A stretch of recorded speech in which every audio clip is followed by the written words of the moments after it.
નમસ્કાર, હું રાકેશ પંડ્યા. આપ નિહાળી રહ્યા છો અડીખમ ગુજરાત. લુણાવાડા નગરમાં રખડતા ઢોરનો ત્રાસ યથાવત જોવા મળી રહ્યો છે અને ઠેર ઠેર રખડતા ઢોર અડીંગો જમાવી બેઠેલા હોય છે.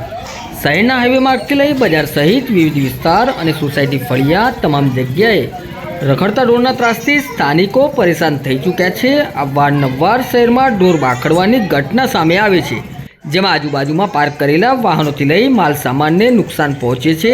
આજે નગરના ઘાટી વિસ્તારમાં મુખ્ય માર્ગ પર શાળાઓ છૂટવાના સમયે બે આખલા બાખડતા અવરજવર થંભી ગઈ હતી. સ્કૂલ છૂટવાનો સમય હોવાથી બાળકોના વાલીઓના જીવ તાળવે ચોંટ્યા હતા. આખલાઓ પર પાણીનો છંટકાવ તેમજ છૂટા પાડવાની સ્થાનિકોની ભારે જહેમત બાદ લડતા આખલા આખરે છૂટા પડ્યા હતા.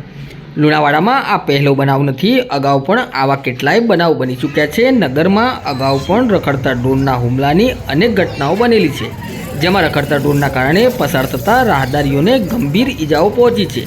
થોડા સમય અગાઉ નગરના પરાબજાર વિસ્તારમાંથી એક બાળકી ચાલતી જઈ રહી હતી. તેના પર આખલાએ હુમલો કર્યો હતો. દરમિયાન આસપાસના લોકો હતા, જેથી તરત લોકો દોડી આવી બાળકીને બચાવી લીધી હતી. એક બનાવમાં ગણપતિ મંદિર પાસે એક વૃદ્ધ દાદા અને એક બેનને રખડતા ઢોરે હુમલો કર્યો હતો, જ્યાં તેઓને ઈજાઓ પહોંચતા તાત્કાલિક હોસ્પિટલમાં ખસેડવામાં આવ્યા હતા.